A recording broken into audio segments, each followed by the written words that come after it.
This day will go down in infamy, and Joe Biden will forever be remembered as not only the most corrupt president in the history of our country, but perhaps even more importantly, the president who, together with a band of his closest thugs, misfits, and Marxists, tried to destroy American democracy. And that was former President Donald Trump blasting Joe Biden as the most corrupt president in U.S. history just hours after he was arraigned in a Miami federal courtroom on Tuesday. The former president pleading not guilty, of course, to 37 charges relating to that handling of those documents. For the latest, we are now joined by former professor at Harvard University, 5 decades there, and author of Get Trump, Professor Alan Dershowitz, as well as political analyst Mark Halperin, and our special guest, business and political analyst John Burnett. Thank you, gentlemen, for joining us on this amazing Father's Day. Happy Father's Day to you all. Professor Dershowitz, talk to me about the Presidential Records Act. Does it apply here? It's a close question. Clearly, it has some application.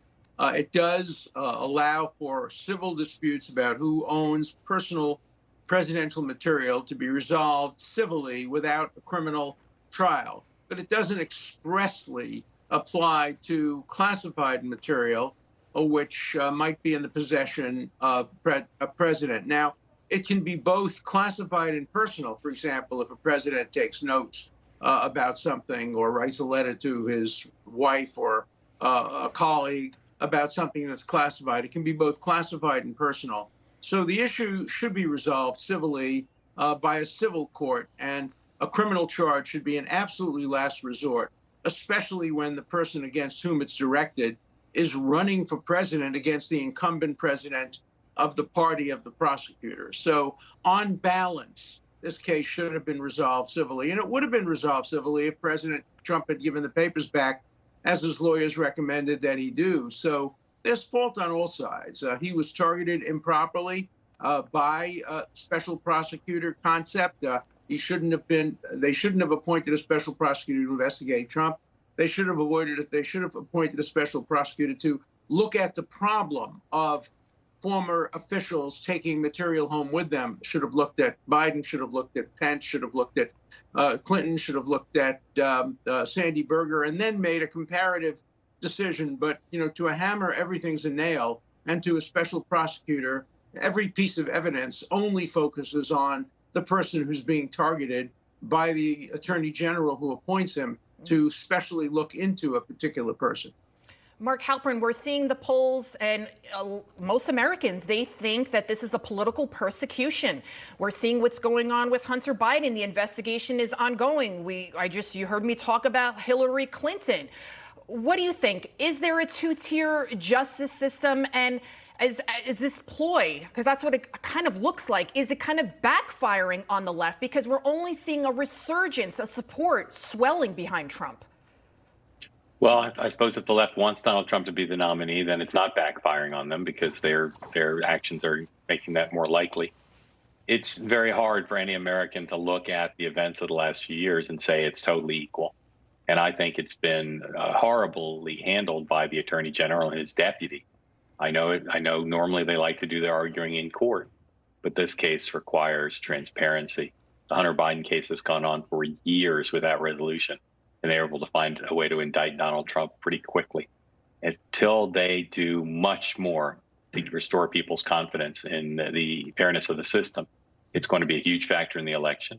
And it's going to be a factor for whoever wins in November to try to rebuild the Justice Department and the FBI so they can perform credibly. That's right. Excellent points there, because so many Americans are saying, why did the investigation into Trump seem to take on warp speed, yet Hunter Biden 7 years and counting? And of course, there are now these allegations against Biden. Just last week, President Biden's family was implicated in a potential bribery scheme involving a Ukrainian energy executive. We're now learning from Senator Chuck Grassley that there may be up to 17 audio recordings that back up those allegations. John Burnett, I'll toss it to you. If these audio recordings are obtained by the Senate and confirm the allegations, how do you think this will actually affect the political landscape? I heard yesterday, too, that Senator Ted Cruz has actually confirmed the existence of these audio tapes. If there are audio tapes, we need to hear them. We, meaning the American people. What do you think, John? I totally agree. And going back to Mark's point, we've seen warp speed with regard to either an indictment of President Trump or an impeachment. But when it comes to President Biden, even with bank records, whistleblowers, as well as you just mentioned, up to 17 different audio tapes by a credible witness who actually recorded Hunter and Joe Biden. Why? Because he needed insurance. He needed that insurance in cases like this where there'll be denial. And we also have the actual scheme with regard to the at least 20 LLCs.